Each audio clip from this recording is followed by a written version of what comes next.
गुरुनाथ माऊली माऊली माऊली गुरुनाथ माऊली माऊली माऊली गुरुनाथ माऊली माऊली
स्वामीची अमृतवाणी शिवभक्ताच्या पडतात काने शिवानंद स्वामीची अमृतवाणी शिवभक्तांच्या पडतात काने शिवानंद स्वामीची अमृतवाणी शिवभक्ताच्या पडतात काने शिवानंद स्वामीची अमृतवाणी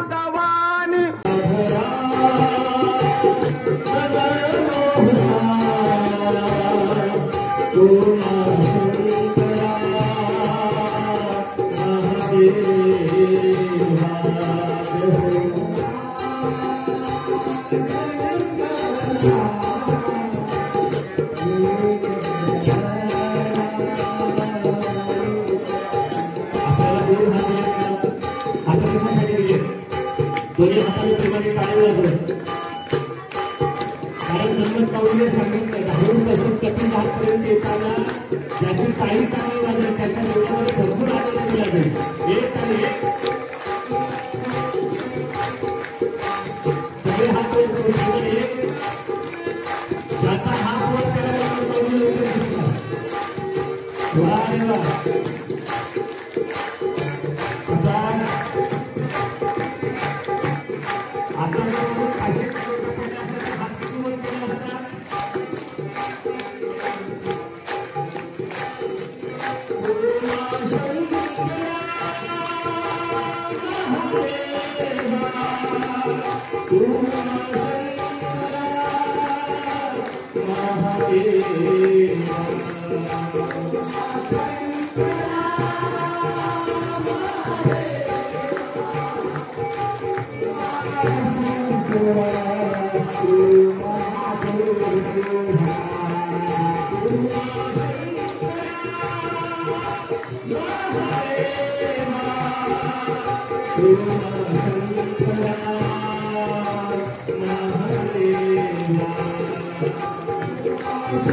शिव हर हर सद्गुरु शिवानंद शिवाचार्य महाराज की हर सद्गुरु हरिहर शिवाचार्य महाराज की सच्चिदानंद रूपाय सदसर्व शक्ती हेतवे नमः शिवाय सांबाय स्वयंभूवे नमो नमः। प्रमदगण शिवयोगी मन्मथादी पावन संत, त्याचबरोबर अख्ख्या महाराष्ट्र, कर्नाटक आणि आंध्र प्रदेशाचं वैभव सद्गुरू श्री शिवानंद शिवाचार्य गुरु माऊली यांच्याही चरणी नतमस्तक होऊन आपल्या सर्वांच्या हृदयामध्ये विराजमान असणाऱ्या पावन चिदशक्तीला आमचा साष्टांग नमन। दरवर्षी आपण गेली 10 वर्ष झाली वानगंगा आश्रमामध्ये आपण सगळे येत असता, पण या वेळेला तिथे पाऊस असल्यामुळे चिखल होईल आणि आपले कुणाची गैरसोय होऊ नये म्हणून मी सांगितलं होतं की पिंपरी फाट्यावरती फक्त नाश्ता फराळ करायचा आणि याच मंगल कार्यालयामध्ये पारायण आणि प्रवचन करावं। पण आमच्या शिवभक्तीपरायण कुंभार परिवाराने पारायणाची सोय तिथेच केली, त्याच्यामुळे पारायण करून आपल्याला इकडे यावं लागलं। आणि आपण गेल्या अनेक वर्षापासून दिंडीमध्ये चलत आहात। दिंडीमध्ये का चालायचं, कशासाठी चालायचं? तर आपण जर गाडीने गेलं तर ती वारी घडते की नाही, दिंडी घडते की नाही, हा प्रश्न सगळ्यांच्या मनामध्ये येतो। काही काही लोक दिंडीला येतात पण गाडीला सोडत नाहीत, काही काही लोक गाडीमध्ये बसतात पण ते शांत बसत नाही। मी तुमचं नाही सांगत आहे, दिंडीतलं सांगायलोय। असं समजू नका की आज आले आणि लगे काहीतरी सांगून गेले, असं होऊ नये। का दिंडीमध्ये चालल्यानंतर काय भेटतं आणि गाडीमध्ये बसल्यानंतर काय भेटतं? जर तुम्ही दिंडीमध्ये चाललं तर त्याची किंमत तुम्हाला प्राप्त होते, कारण फुकटच्या वस्तूची किंमत नसते। दुकानामध्ये गेल्यानंतर जर खोबऱ्याची बाटली घेतली, खोबऱ्याच्या तेलाची, तर त्याच्यावरती एक कंगवा फ्री भेटतो, कंगवा। त्या कंगव्याला किंमत नसते। तो दुकानदार त्या खोबऱ्याच्या तेलाच्या बाटलीच्या पैशामध्ये तो कंगवा आपल्याला देतो, पण आपल्याला वाटतं की तो फुकट आहे। आपण घरी नेतो, बाटली सांभाळून ठेवतो, पण तो कंगवा कुठेही टाकून देतो, 2-2 दिवस भेटत नाही। तसं आपण जर गाडीमध्ये गेलं तर देव भेटतो आपल्याला, पण त्या देवाची असलेली भक्ती, त्या देवाचा असलेला विश्वास, त्या देवावरती असलेली श्रद्धा आपल्याला कधीच सापडत नाही, आपल्याला कधी भेटत नाही। आणि ती श्रद्धा आपल्याला प्राप्त करायची असेल तर त्याला पायी चालावंच लागतं। पायी चालल्यानंतर तुमचे पाय दुखतील, कुणाचे गुडघे दुखतील, कुणाचं अंग दुखेल, कुणाला 2 दिवस ताप येईल, कुणाला चालायला नको वाटेल, पण जे मिळालंय ना त्याच्यामध्ये जो आनंद आहे तो आनंद कुठे भेटत नाही। गाडीमधलं सुख काही काळाचं आहे, पण चलत असताना भेटलेला आनंद तोच म्हणजे आपला सद्गुरू शिवानंद गुरु माऊली आहे। आणि तो आनंद आपल्याला प्राप्त करायचा असेल तर माणसांनी थोडंसं चाललं पाहिजे। चालताना सुद्धा पापाचे कळप पळती पुढे असं म्हणतात। ज्याच्यामध्ये जास्त पाप आहे तो सगळ्यात पुढे जाऊन बसतो आणि मागचे जे हळूहळू येत असतात ना ते पुण्याचा संचय करत येत असतात। गुरु माऊलीच्या बरोबर येतात, झेंड्याच्या बरोबर येतात, विण्याच्या बरोबर येतात, नामस्मरण करत येतात, भजन करत येतात। आपण पुण्याचा संचय करत असतो, कारण एकाने काही केलं की दुसरे 10 जण आपण ते करत राहतो। एक मंदिर होतं, मंदिरामध्ये भरपूर गर्दी झाली आणि त्या मंदिरामध्ये लोक दर्शनाला लाईनीमध्ये उभे राहिले। ऊन होतं आणि ऊन असताना एक जणाच्या पाठीला खूप घाम आला। त्याला वाटलं आता इथे कोणी आपल्याला पाठ खाजवणार नाहीये। तो पळत पळत गेला, एका झाडाला आपली पाठ खाजवली आणि मंदिरामध्ये दर्शनाला गेला। मागच्या माणसाला वाटलं मंदिरात जाताना इथे पाठ खाजवावी लागते म्हणून त्याने सुद्धा पाठ खाजवली।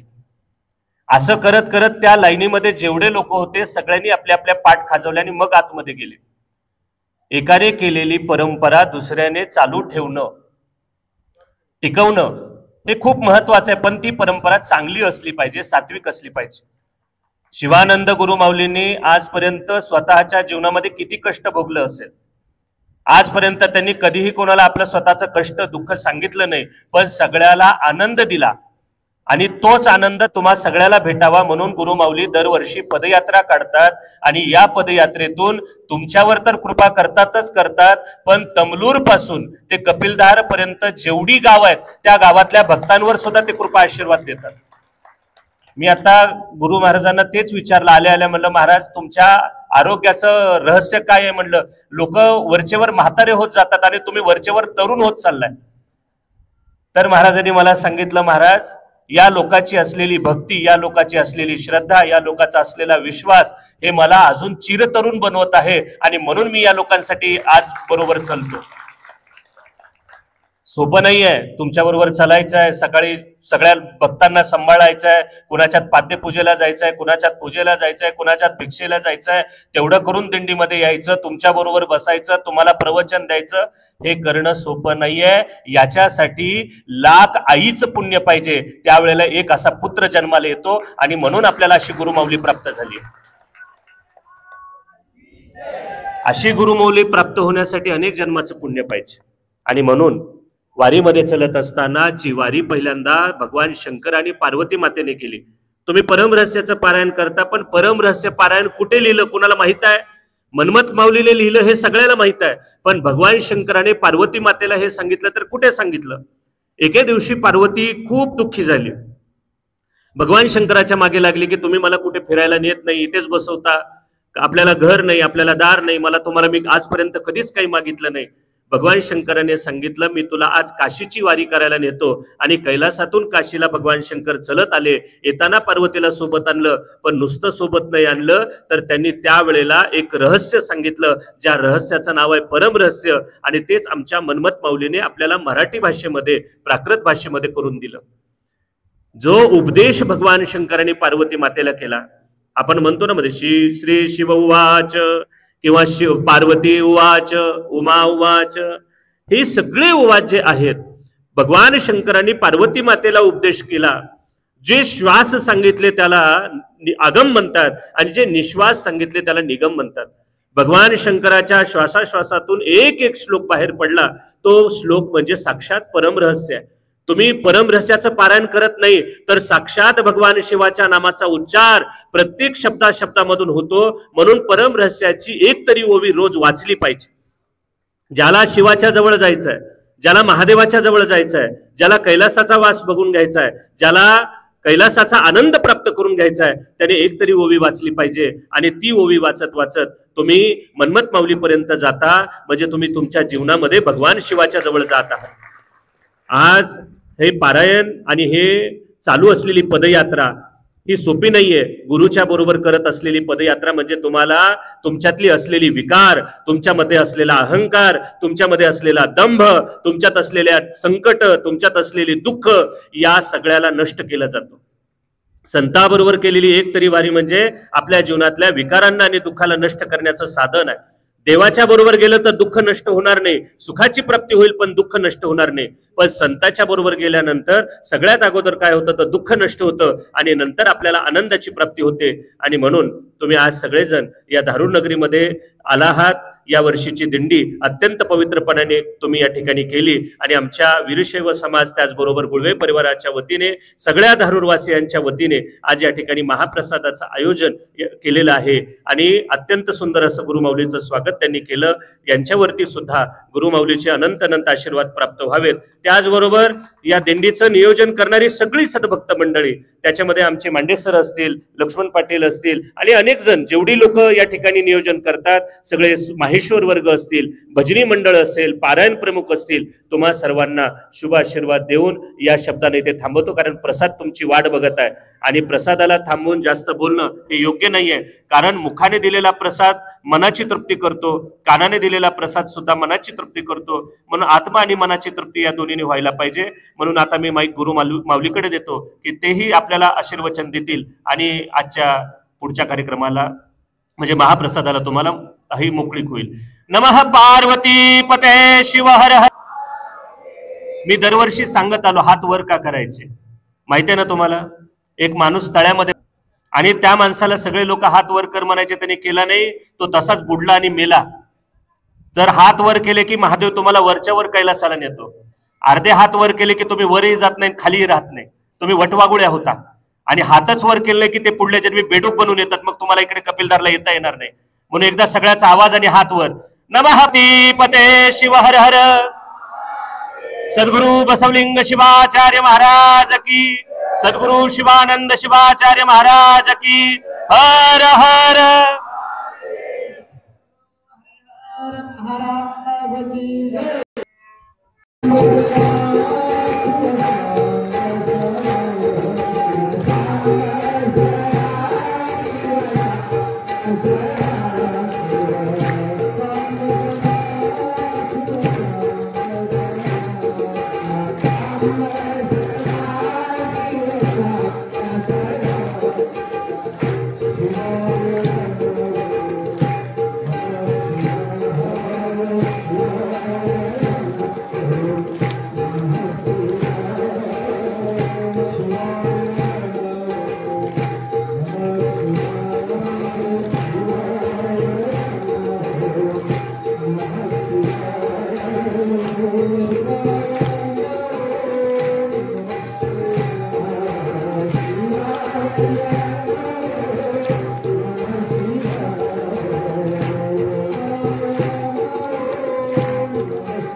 शिवानंद शिवाचार्य महाराज की जय. सद्गुरु हरिहर शिवाचार्य महाराज की जय. संत शिरोमणी स्वामी महाराज की जय. वागर्थ विव संपृक्तो वागर्थ प्रतिपत्तये जगत पितरौ वंदे पार्वती परमेश्वरौ. त्रिकालवंदनीय प्रातस्मरणीय पूज्य गुरुवार्यांचं स्मरण करून सुक्षेत्राधिपती वीरशैव लिंगायत परिवाराचे श्रद्धास्थान महाराष्ट्रातील एकमेव सुंदर हा थारा देणारे संत शिरोमणी मन्मथ माऊलीचा आस्था घेऊन निघालेले सर्व पदयात्रेतील सर्व भाविक भक्त व तसेच धारूर नगरी आपल्या सेवा करत असलेले सर्व भाविक भक्त व तसेच आज आपल्याप्रती आमचा नाव फक्त शिवा आहे, यांच्या नाव हरी बी आहे, हरा बी आहे, आनंद बी आहे. तीन जुळलेले तिथं. एक आनंद लुटणारे आम्ही, दोन आनंद लुटणारे हरिहरानंद. त्यांच्या प्रेमळ भक्ती, श्रद्धा भाव, अटूट निष्ठा संतांच्या प्रती, सद्गुरूच्या प्रती असल्या कारणानं माझ्या जीवनामध्ये दोन गुरुमाऊलीला मी जगद्गुरूला पाहिलं. एक जगद्गुरु गणेशानंद गिरी, जुना आखाडा, दिल्ली. त्यांच्याबद्दल परवा मी तुम्हाला बोललो. एवढा नम्रतेनं येऊन आम्हाला नतमस्तक होऊन, माऊली मी श्रद्धेनं दिल्ली सोडून तुमच्यापर्यंत मी आलेले, तर विस्तार मी करत नाही, त्यांच्याबद्दल तुम्ही ऐकून आहात. त्याप्रमाणे एक नम्र झाला सर्वाभूती म्हटल्याप्रमाणे त्या नम्रतेचे प्रतिफळ म्हणून त्यांच्या जीवनामध्ये हरीचं सुद्धा तेवढंच गुणगान केलेले आहे, हरांचा सुद्धा तेवढंच गुणगान केलेले आहे. म्हणून आज त्यांच्या दोनों नाव हरिहरानंद म्हणून त्या ठिकाणी जगद्गुरूचा पदवी त्यांना मिळालेली. श्रृंगेरी पीठाचं पीठाधीश्वर आहे. तर आजकाल पीठाधीश्वर कसं असतात तुम्हाला माहिती आहे. तर उंच स्थान पाहिजे, उंच खुर्ची पाहिजे, या सगळ्या गोष्टी वलंडून भक्तामध्ये मिसळायचं असेल, भक्तच व्हावं लागतं. आई किंवा वडील लेकराला त्याला शिकवण द्यायचं असेल तर त्याला घोडा व्हावंच लागते. लक्षात आलं का? घोडा होऊन पाठीवर लेकराला बसवून ते फिरत राहतात. आणि सुंदरशा तुम्हाला बोल येत असेल तरी सुद्धा लेकरासारखं बोबड त्याला बोलावंच लागते. त्याप्रमाणे आपल्या अवतीभोवती येण्याकरता, तुमच्या मनोभाव आम्हाला कळण्याकरता तुमचा सारखा आम्हाला व्हावंच लागतं, तरच आमच्या प्रती तुमच्या निष्ठा वाढत राहते. त्याप्रमाणे एकमेव एका आपल्याला ठिकाणा लागतो, धारूर नगर, एक नळेगाव नगर. नळेगावमध्ये सुद्धा संतवाणी तुम्हाला त्या ठिकाणी ऐकायला मिळते. आणि धारूरमध्ये सुद्धा कितीतरी लांब होते महाराज, बेंगळूर जवळ. तिथून आपल्या दिंडीला भेटण्यासाठी, भक्तांच्या भेट घेण्यासाठी तेवढा लांबून महाराज आलेले आहेत. कधी कधी असं बी होऊ शकतो, आईच्या गोष्टी लेकरं कधी कधी ऐकत नाही. ऐकतात का आईच्या गोष्टी? आणि दुसऱ्या बाईला बोलावं लागतं, थोडं तू तर बोल म्हणून. त्यावेळेला आईचं गोड वाटत नाही, त्यावेळेला ते बाईचं गोड वाटते. आणि त्यावेळे ते बोलले की ते ऐकू शकते. तसा महाराजांचा बोल तुम्हाला जास्त पडते,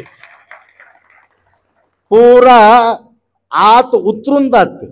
त्या प्रकारे त्यांच्या मिठास तो वाणीमध्ये एवढा मधुरता आहे. कुठलेही गुणगान करत असेल भगवंताचा अंतःकरणपर्यंत पोहोचू शकतात. म्हणून या ठिकाणी माऊली तेवढा धावून तुमच्यापर्यंत आले, तुम्ही धावून त्यांच्यापर्यंत आलात. फार आनंदाचा गोष्ट आहे. तर भरपूर भरपूर भरपूर तुम्ही भरून भरून ऐकून आहात. तुमच्या समोर सांगणं म्हणजे वेळ अजून व्यतीत करणं आहे. कारण या भक्तांसाठी कितीतरी 2-3 दिवसापासून अवतीभोवती मी ऐकत आहे भरपूर पाऊस पडू लागले. माजलगावला एवढा पाऊस पडले, भयानक पाऊस पडले म्हणून मला आता गुरुजी सांगितलं. तर ते एखादी आपल्यावर पडला असेल तर किती परेशान होऊन जात होतं. त्या कार्यक्रमामध्ये सुद्धा आपल्याला सावली होऊन सेवा प्रकृती करत आहे. माणूस तर साथ देतात, परंतु प्रकृती सुद्धा आम्हाला या ठिकाणी आपल्या या दिंडीमध्ये साथ देऊ लागले.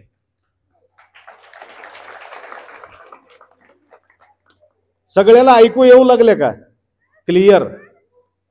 तर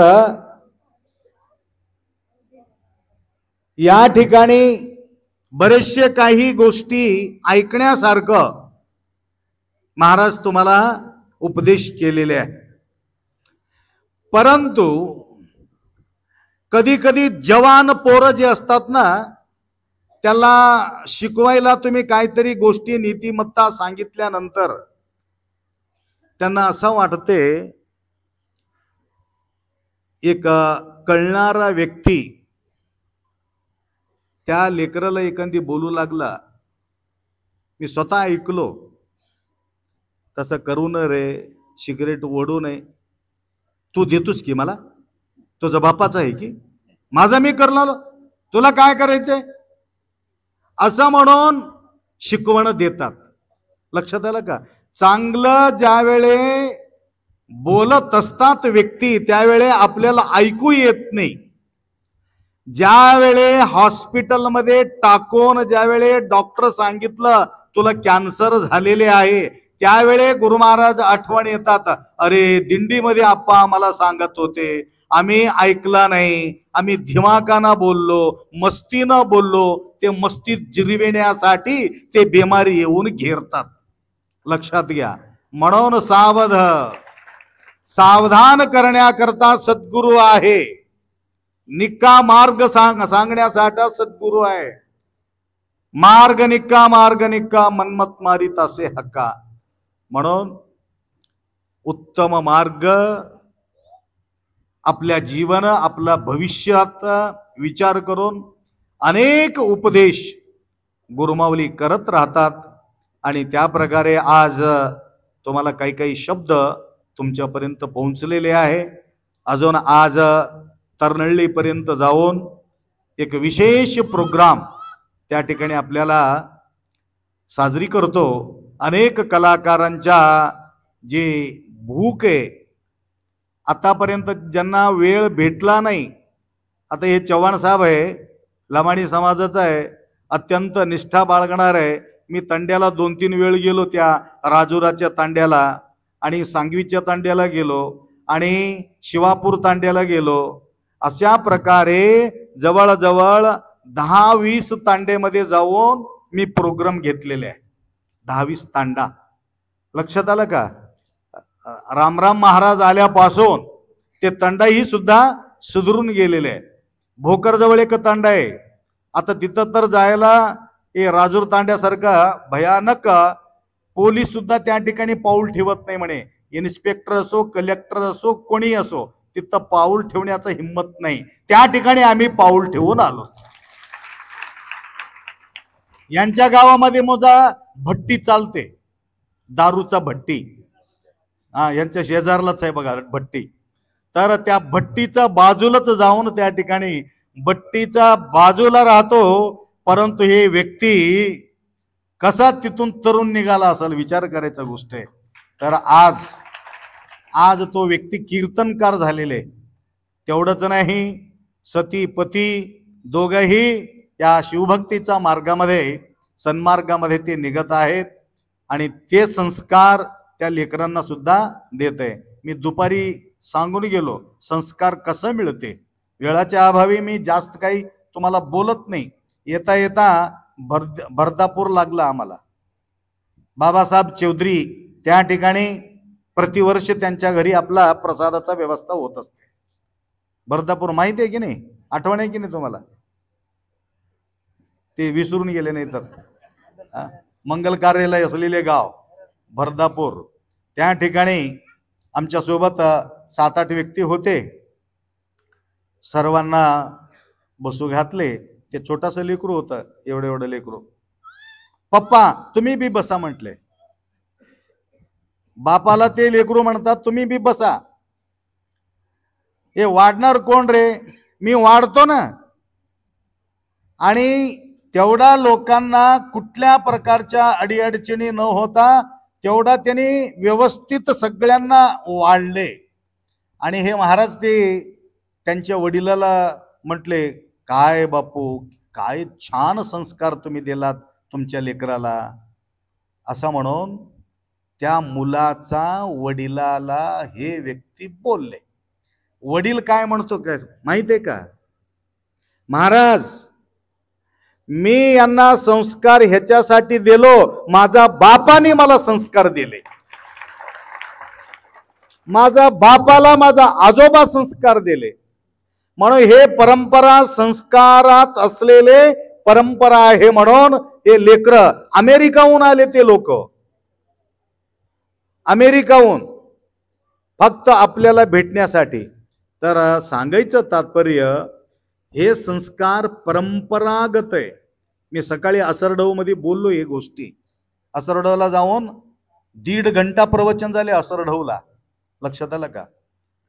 तर तिथं 2-2.5 तास त्या ठिकाणी वेळ घालून अजून अडसमध्ये 2-2.5 तास त्या ठिकाणी टाकून 5 तास त्या ठिकाणी निघून गेले.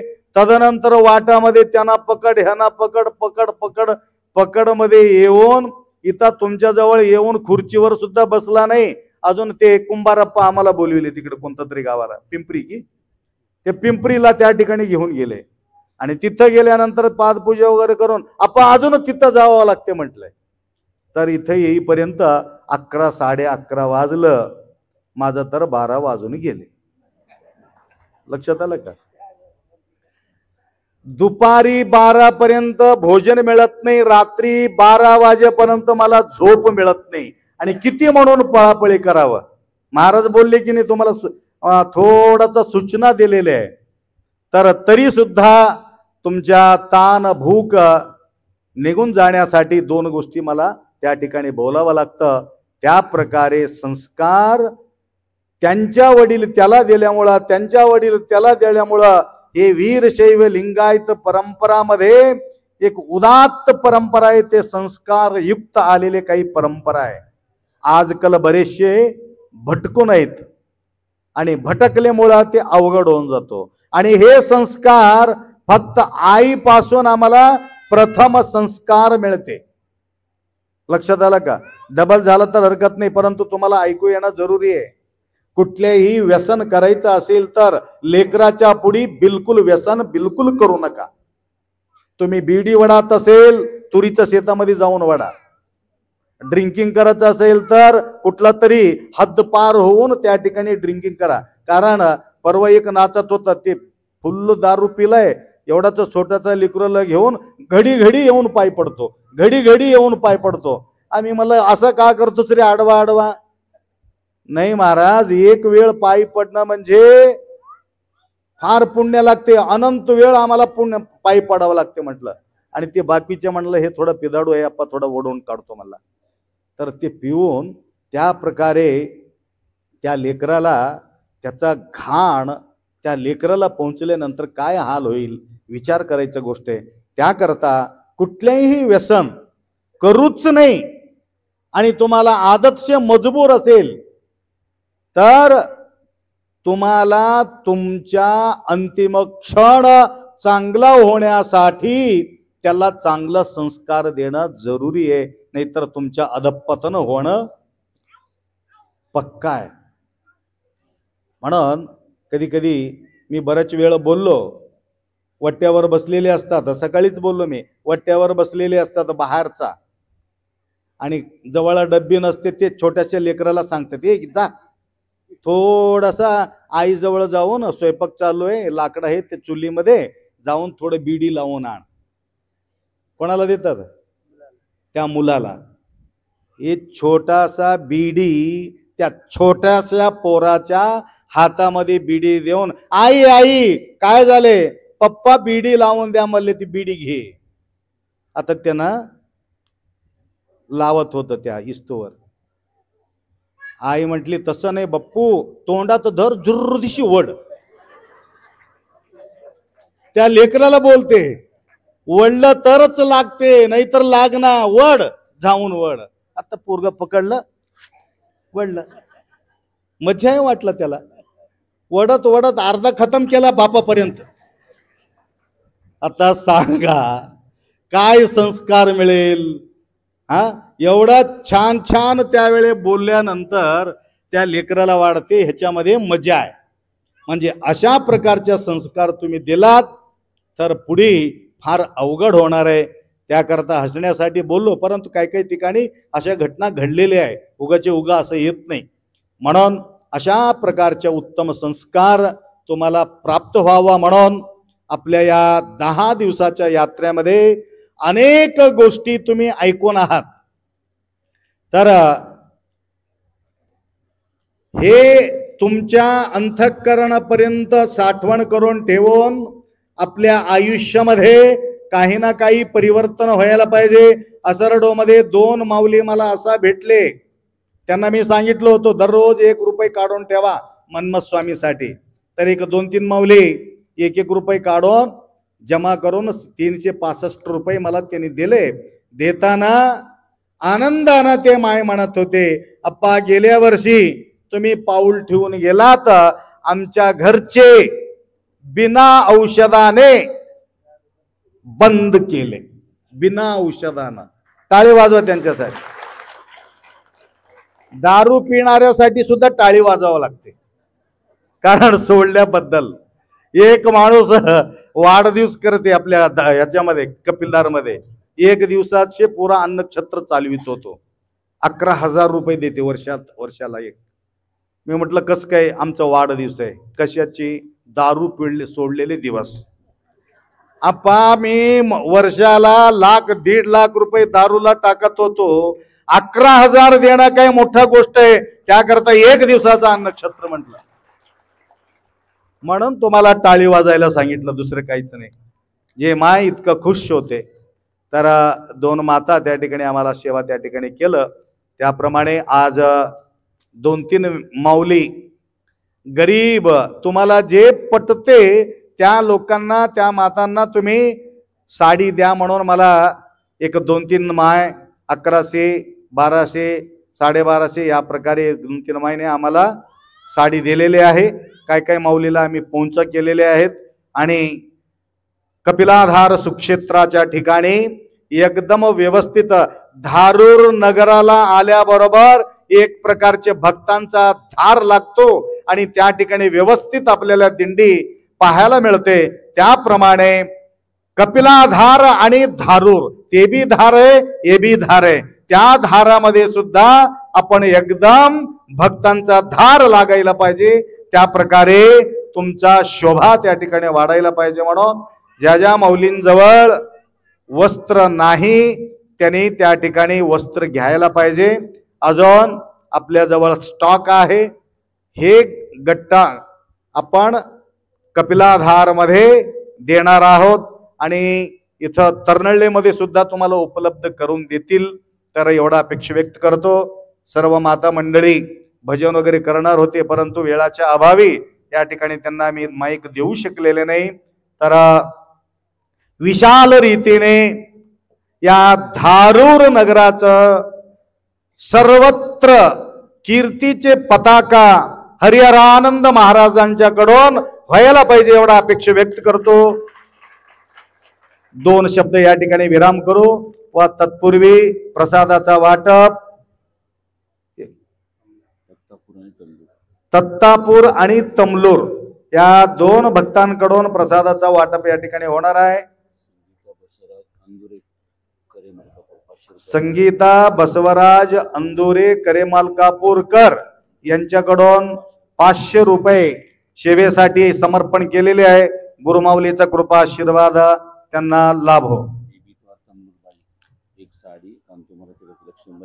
विभूतीवार तमलूर माताजी तर फार निष्ठा असणारे माता आहेत. बरेचशे ठिकाणी देणगी देत देत इथपर्यंत आलेले आहे. तर कांतो महाराजांच्या सतीसाठी एक साडी त्यांनी समर्पण करत आहे. नंतर त्यांना आम्ही देणार आहोत. तिथं गटोडा काढलेले नाही, तिथं तरनळ्ळेमध्ये काढून तुम्हाला त्यांच्यातर्फे कांतो महाराजांच्या सतीला आम्ही समर्पण करणार आहोत.